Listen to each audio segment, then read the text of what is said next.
LBC from Global, leading Britain's conversation with Nigel Farage.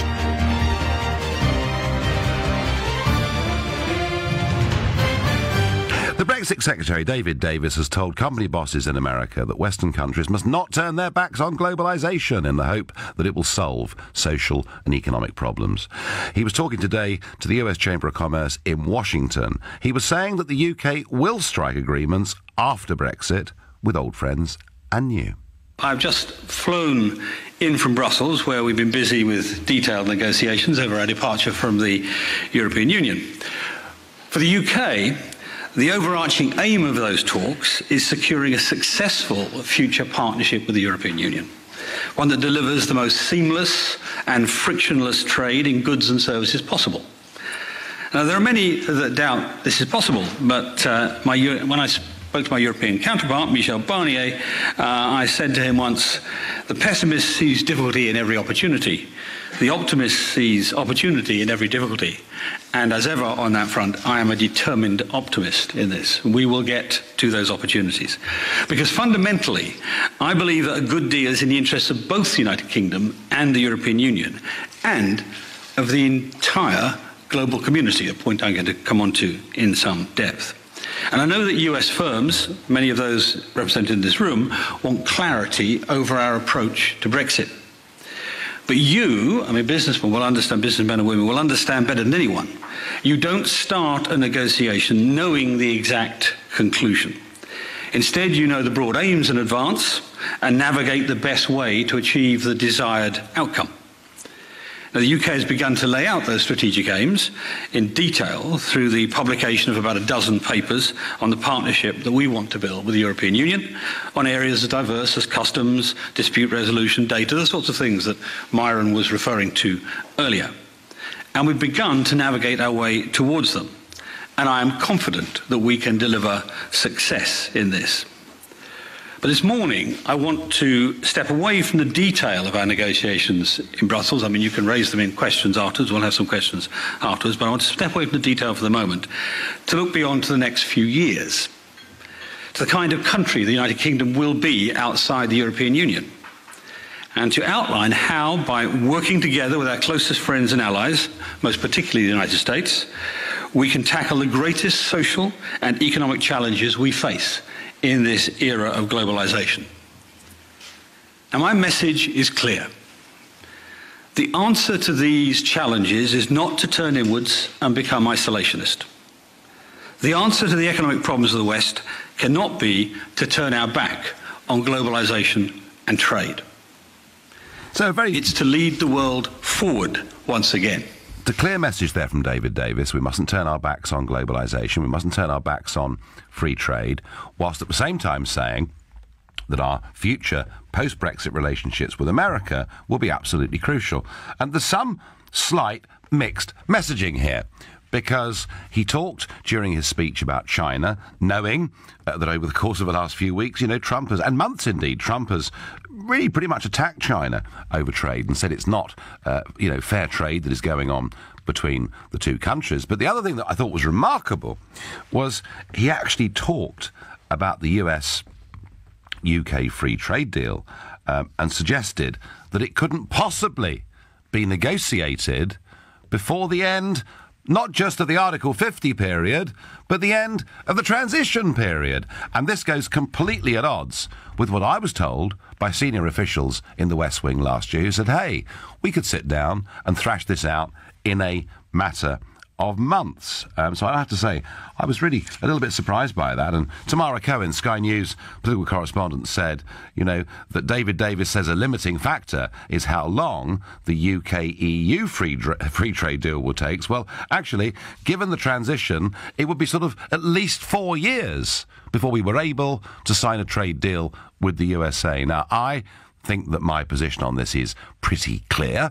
I do think that the Trump administration, whatever faults you may find with it, but I do think it's a very, very pro-UK administration, pro-free pro a free trade deal, and I am, have to say, I am a little bit concerned by what I thought today was a tone slightly of dither. Now, it isn't just David Davis that's been speaking out on this, the International Trade Secretary, and of course it's his job to put together these trade deals and to put them into place once Brexit has happened. He said the UK must not let itself be blackmailed by the European Union over the so-called Brexit divorce bill, the sticking point between us and Monsieur Barnier that really came out very clearly yesterday. He's criticised the EU's main negotiator. And listen to what Liam Fox said out in Japan.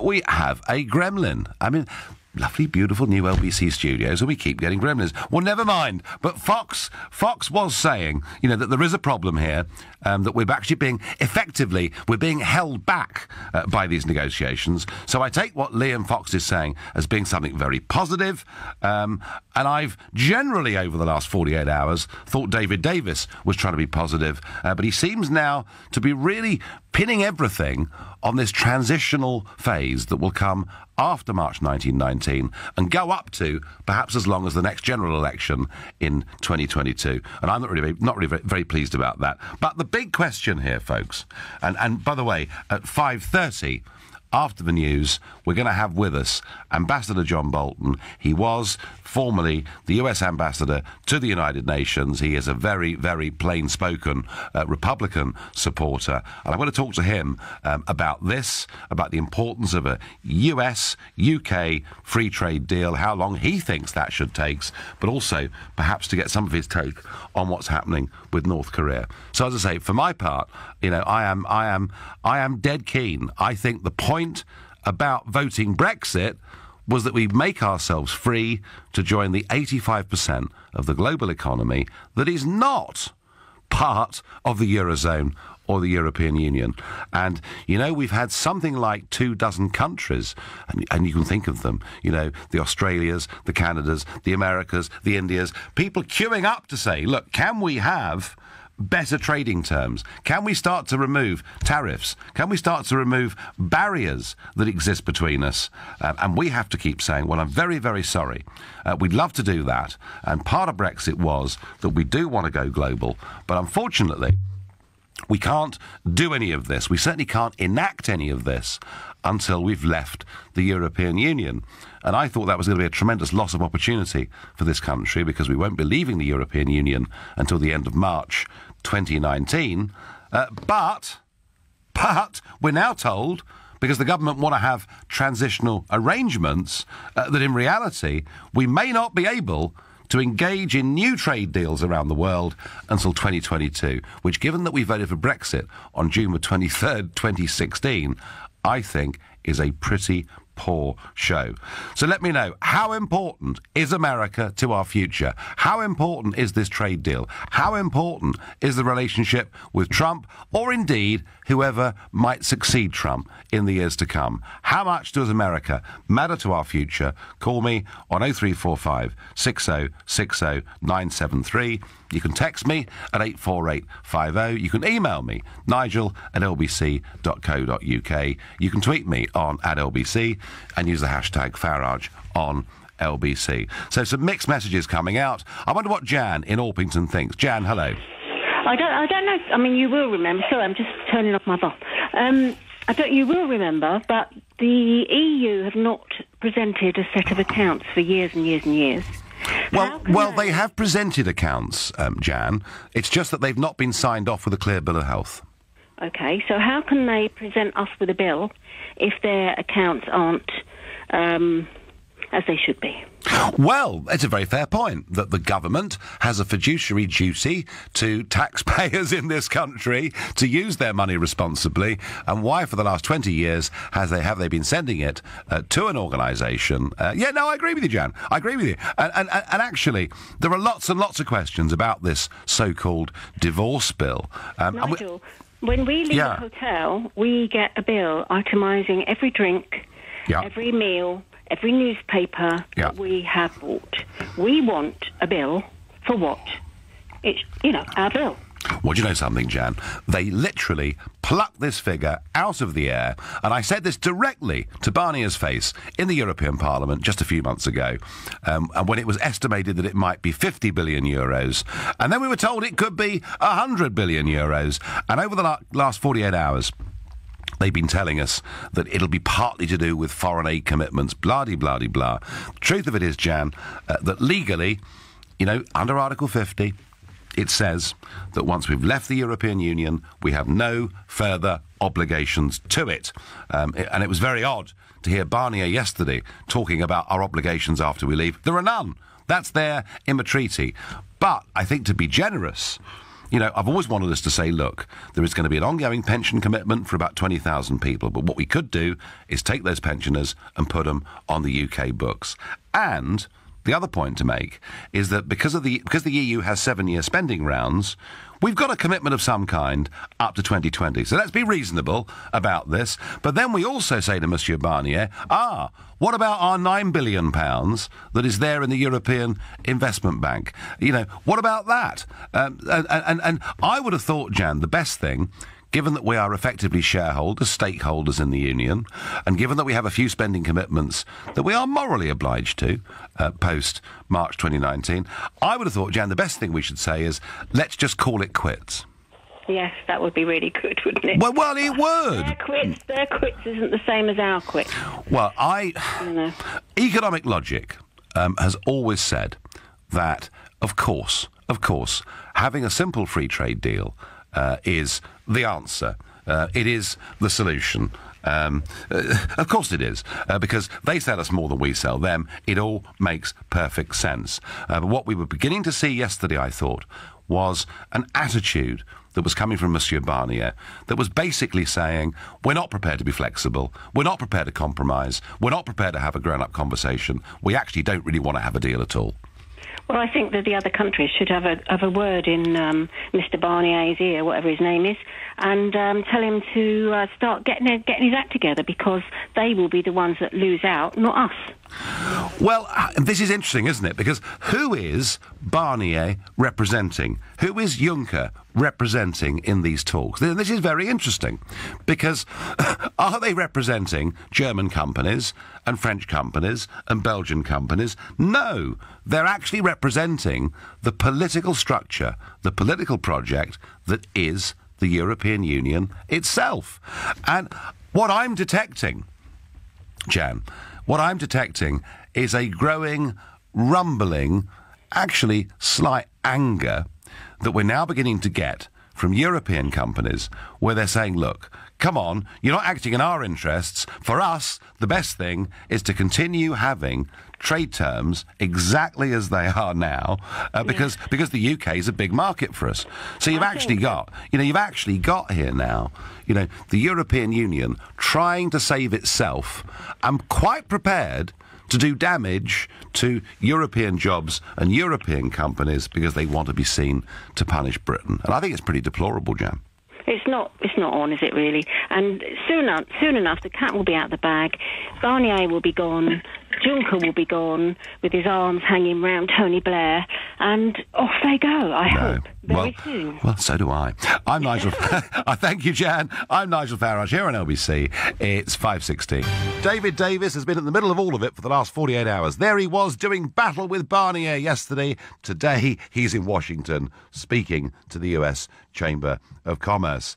Yesterday, he said he was optimistic. He still wanted us to be able to put together a proper trade deal and a reasonable package with the European Union. Today, he's in America talking about global free trade, talking about the positive things with China, clearly saying to Donald Trump that he should perhaps consider global trade differently. And very disappointingly for me, he's saying that a UK-USA free trade deal will take a long time to negotiate and couldn't be done anyway until the end of his transitional Brexit, which looks like being 2021 or probably 2022. So how important is this US free trade deal to the future of the United Kingdom? Or perhaps you think doing our best to secure a deal with the European Union is even more important. Matthew in Paris, what's your view? Hi, Nigel.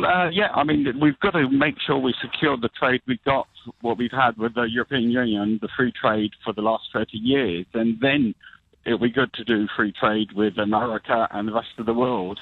And you mentioned also Australia is queuing up to do a free trade deal. But, I mean, when he done his speech with Theresa May, he said in the same sentence he wants to do the free trade deal with the UK at the same time as doing one with the European Union. Well, this is Japan, particularly, Matthew, that you're thinking about. Yes, of course. I mean, look, Switzerland, which, of course, wasn't part of the European Union, they signed a free trade deal with Japan years and years ago. So anyone listening to this that's driving a Japanese-made car, you have paid a 10% tariff to have that motor car because we've not had the same trading terms that Switzerland had. Matthew, on all economic logic, it makes absolute sense for the European Union to continue on the same trading terms with the United Kingdom that they have now. Makes sense for everybody to do that, but it doesn't seem to be making sense for people in Brussels being paid by Brussels, the Verhofstadts, the Barniers, the Junckers, and they seem,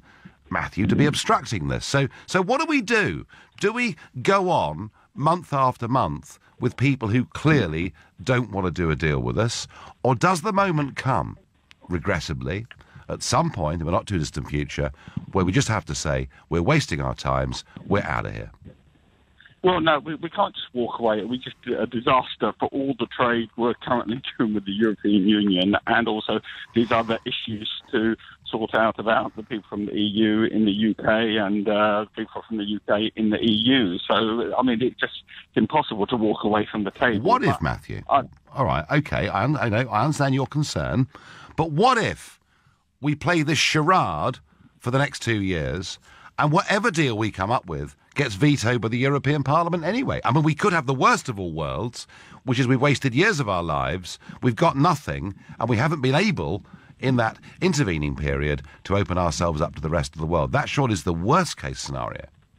Well, no, I mean, I think the best deal we're going to get is that we're able to do trade with the rest of the world, and we pay less than we're currently paying. And so even if we have to pay that way, you know, we're already paying all this money into the EU. I know, I hate it.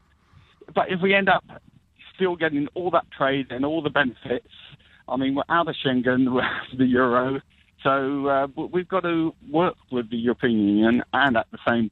And once we've done that deal, whatever it costs us, it'll be worth it. But nowhere else in the world, Matthew, does anybody have to pay to be able to do free trade with each other. I mean, this is a remarkable sort of EU concept. And I'd also point out that even if we returned, or had a system of tariffs with the EU, all of those tariffs would be less than our annual net contribution. So I'm not sure we're getting much out of this at the moment, really. I mean, we are getting the current trade we're doing, and the risk we're facing is if we isolate ourselves and we don't get the free trade deal with the EU, we're going to suffer. And already we've seen that with some businesses. And it was Australia. I mean, when he done the Australian Prime Minister, when he done the interview with the Prime Minister, and I mean, it was interesting because they actually reported.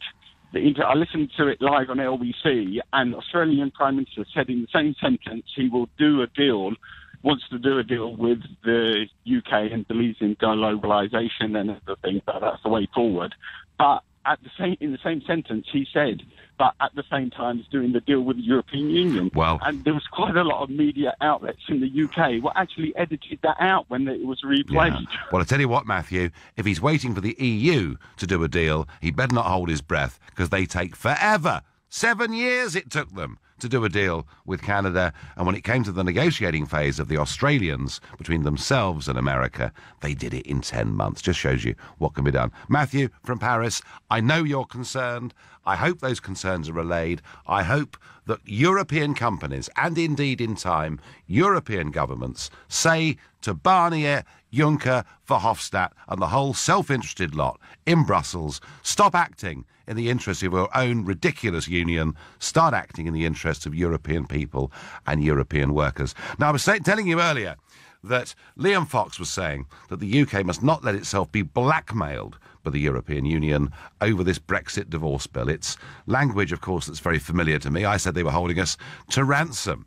But, you know, Fox is in a powerful position. You know, he is our International Trade Secretary. It's his job, once we've got a deal or not got a deal with Brussels, to open us up, hopefully, to the rest of the world. You know, he's with Theresa May over in Japan, and clearly, if you listen to him, he's slightly frustrated. We can keep them informed as we go through the process, and that's what we're doing. I was here just a few weeks ago talking to both the government and business and telling them how we saw things playing out, and to assure them that at all times we would keep them up to date with what was happening. What they're looking for, of course, is the end-stage agreement, which the European Union has not begun to talk about with the UK. Japanese business is very keen to see what the shape of that final agreement will look like, and we tell them what we want, which is a full and open trading relationship with the European Union. Well, the European Union want to get progress on the issues that matter to them, about financial settlement, about rights of European citizens, for example, before they begin the trade negotiations. So shouldn't we offer a financial settlement to get on to the trade negotiations? Well, we want them to operate in parallel. We don't want to pay a price for getting on to the second one. We think that should occur anyway, and we're getting a lot of European businesses, as well as businesses here in Japan, who are saying, actually, we need to know sooner rather than later, and there's no reason why we couldn't begin the discussions on that now. A somewhat frustrated Liam Fox, I think, there. Well, I'm talking about not just what happened in Brussels yesterday, but what's happening today in America. How important is the USA? How important is that relationship to our future, both in terms of trade and in terms of security and defence and cooperation? How much does securing a deal with America matter, and how long is it actually going to take? And joining me after the break, you know, we're going to have former US Ambassador to the United Nations, John Bolton, on the line with me. I'm Nigel Farage on LBC. It is now 5:30.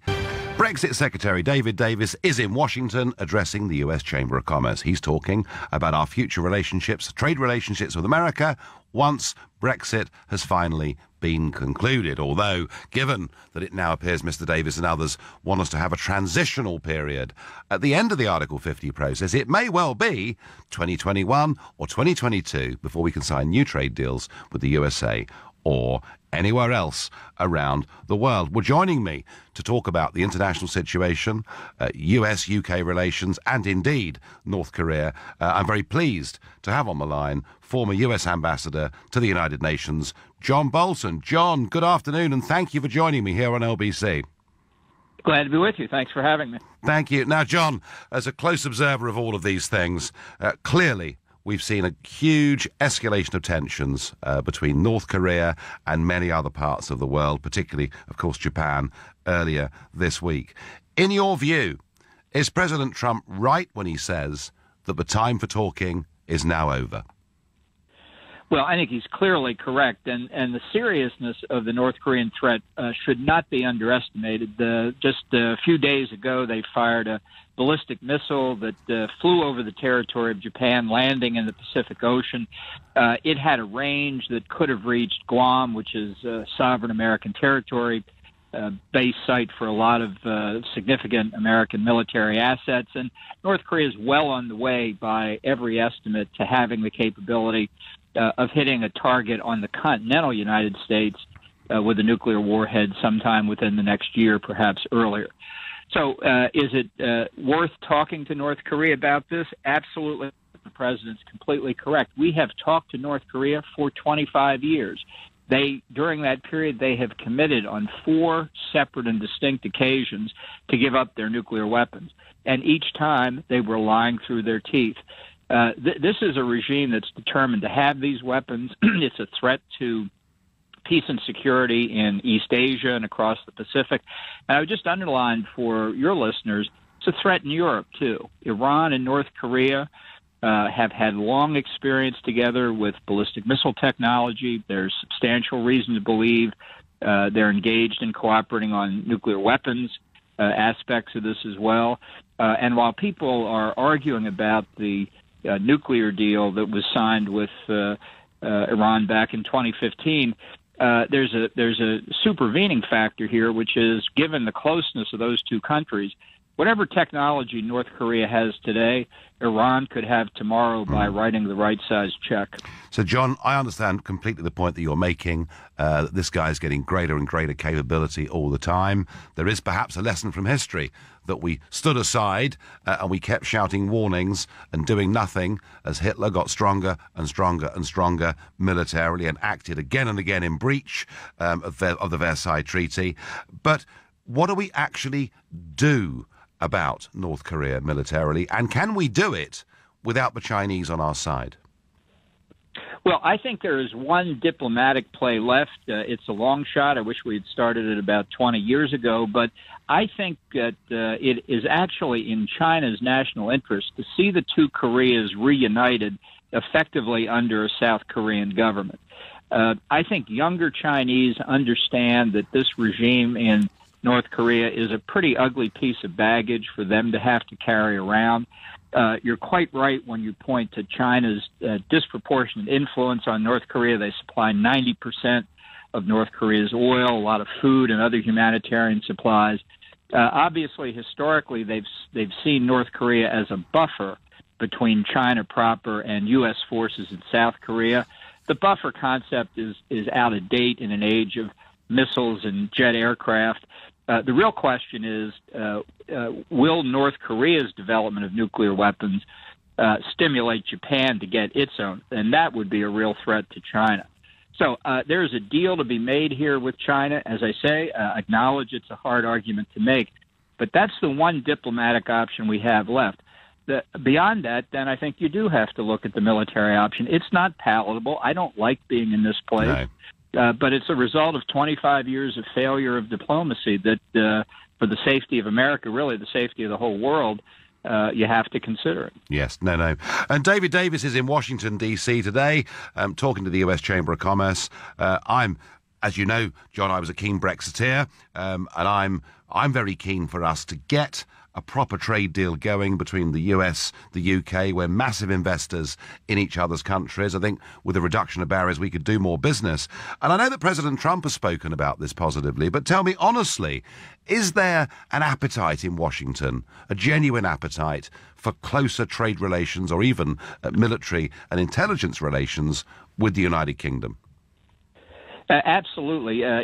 Many in the United States followed the debate over the potential for Britain exiting the EU with enormous interest. And I and many others were strong proponents of it. You know, I came to Britain last year just so I could be there on the historic day of the referendum, and it was an exciting experience. It really was a declaration of independence. And my view, and I'm not a Brit, so it's easy for me to say, but my view is the faster you exit, the better.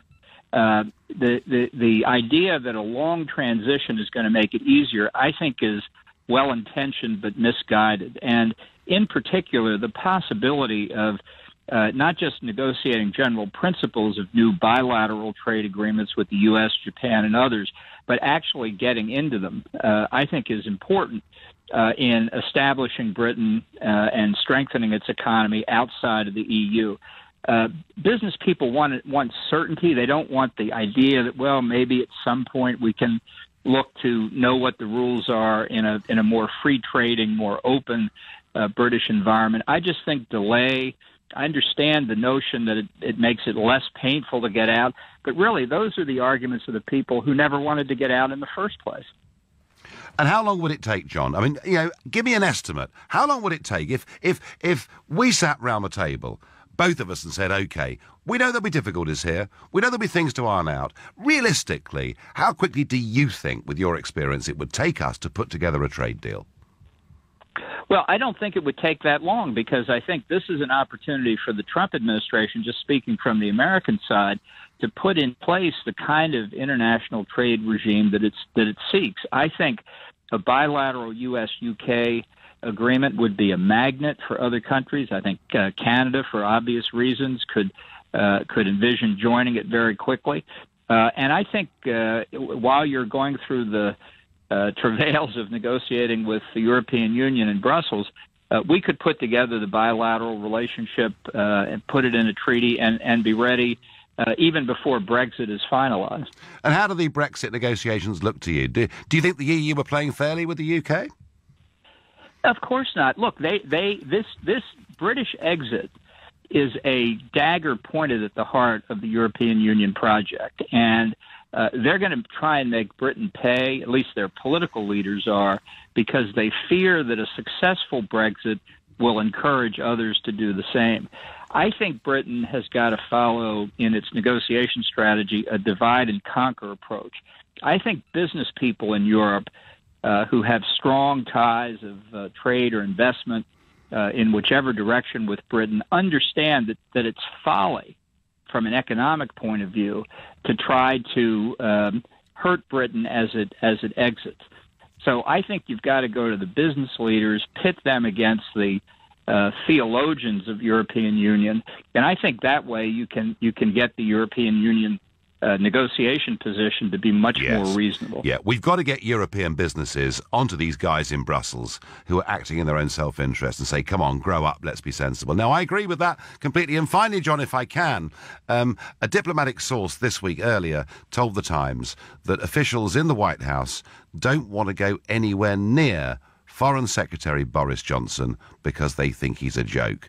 Is that true from what you've seen or heard, or just nasty, vicious gossip?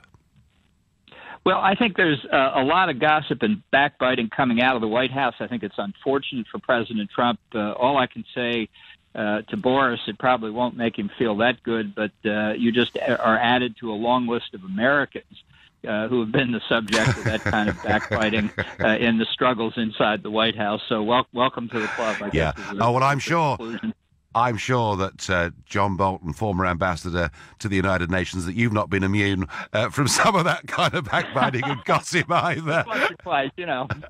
And can I say, John, thank you very much indeed for joining me here on LBC. Thank you.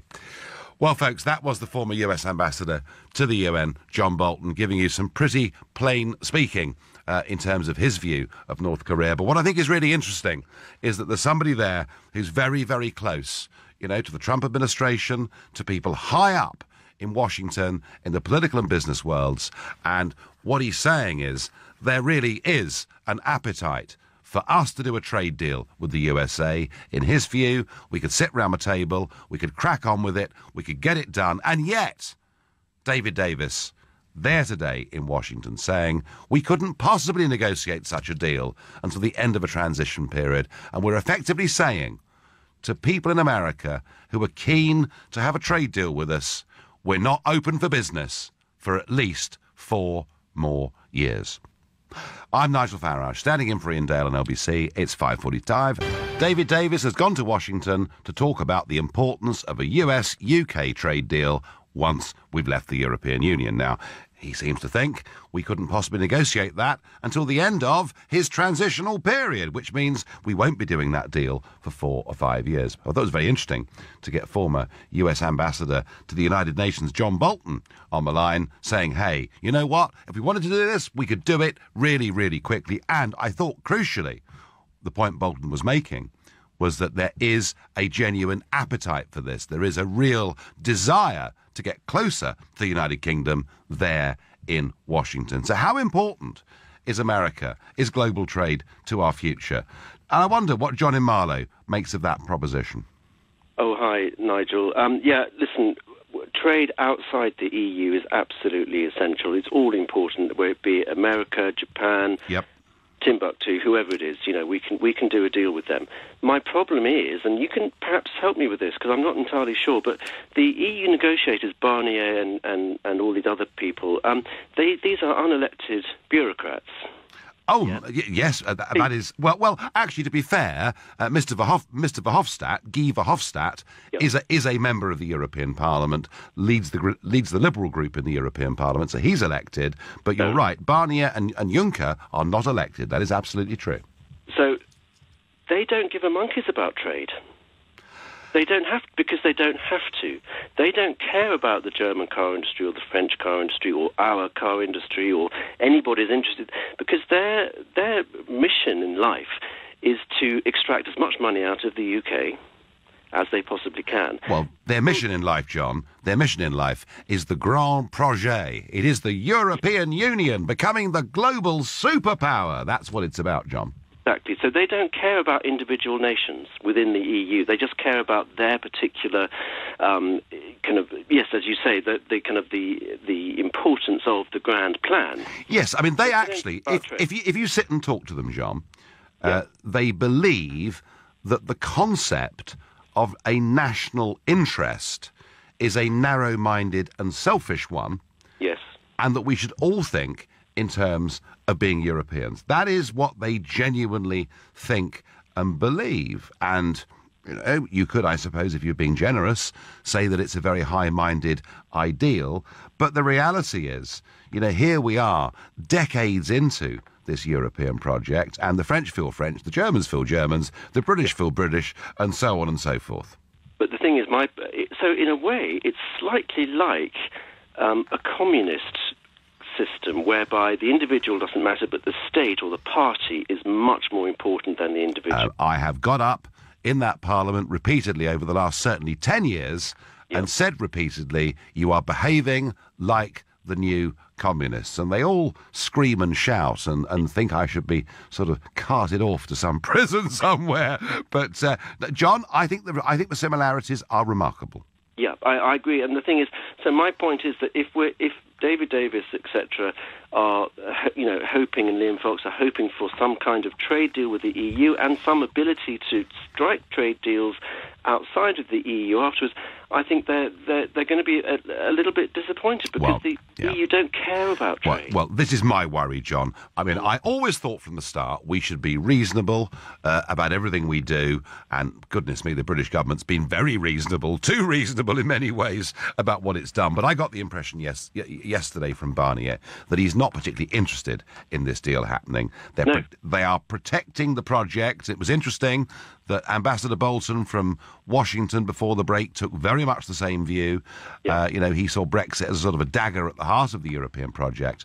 What I'm fearful of, John, is that we waste years of our lives, we get nowhere, and the opportunity cost that we will have lost with these countries around the world is very great. And I wonder just how seriously some of those countries around the world are taking us already, because they took Brexit as an opportunity to say, hey guys, let's get together, let's talk about this. And we're now saying, pretty much what David Davis was saying today, is the earliest we could enter into new tariff-free agreements with the rest of the world would be post-2022 at the best. So I think it's going to. I think the talks are going to collapse before then, and we'll just strike out and do a deal with people, whatever that deal means. You see, don't forget that the EU don't like Britain. They've never liked us. We're the awkward squad, aren't we? Let's face it. Well, I certainly have been. Well, you and the rest of us, they don't like any of us, but they like our money. Yeah, well, and they want more of it before we go, and I think frankly, I think they're going to have to whistle in the wind for that too. John in Marlow, I thank you. Joan, who's calling from Dublin. Joan, good afternoon. Hello, Nigel. I tuned in to listen to Ian and pleasantly surprised to listen to you. Well, and I do have some strong views. Just to fill you in, I'm a health practitioner. Yep. I take a great interest in the health of everybody, but nations too. Uh-huh. And I think a lot of what's happening in America is very much a failing system. And I have huge concerns. So while I'm pro-Brexit, pro-free trade, I have huge concern about the pushing of genetically modified organisms, Bt toxins, all the things that are making America such a very unhealthy country, and that can be checked. I mean, everybody can look that up. So you're concerned? So I'd like to know what you're concerned. I don't know if I have enough faith in our government scientists that they won't just fall for sort of lobbyists who push the things that have harmed America onto us. And I'd love to know what you think about that, because I respect your views. Well, Joan, I mean, I'm not sure that everything that has happened in the name of the European Union has necessarily been good, with increased homogenisation and harmonisation. And I think in terms of foodstuffs and choices, a lot of things have been denied to us by that process. As far as the big industrial production in America is concerned, and for example, the row over chlorinated chicken or whatever it may be, or GMOs, Joan, I think the world is going that way anyway. I think it's pretty much unstoppable. I don't especially like it. But remember that the whole point about a trade agreement is that it can be as comprehensive or as limited as anyone chooses for it to be. That is the point. And do you think we have people in government, whichever government, here, who would be able to stand up to that when money and lobbyists were involved? Well, you know better than anyone. Well, I think that Liam Fox, whose job it would be, Joan, to put this together, I think Liam Fox is a pretty tough cookie. He's no pushover. Quite what level of expertise he's got around him at this moment in time, I can't say. But I do understand your concerns. A lot of people out there are worried about some of these food products.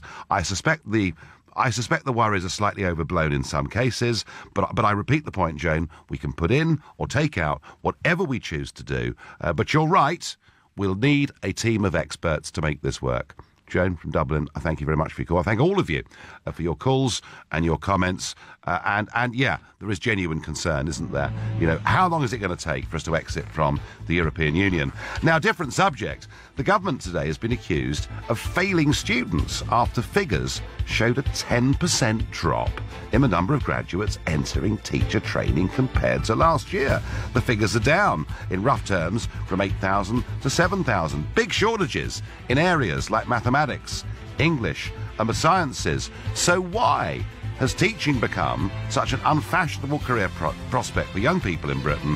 Why don't we value teaching as a profession in the same way as they do in India or China, for example? Call me on 0345 6060 973. Teachers or ex-teachers, very welcome indeed. I'm Nigel Farage, in for Ian Dale, and it all starts next.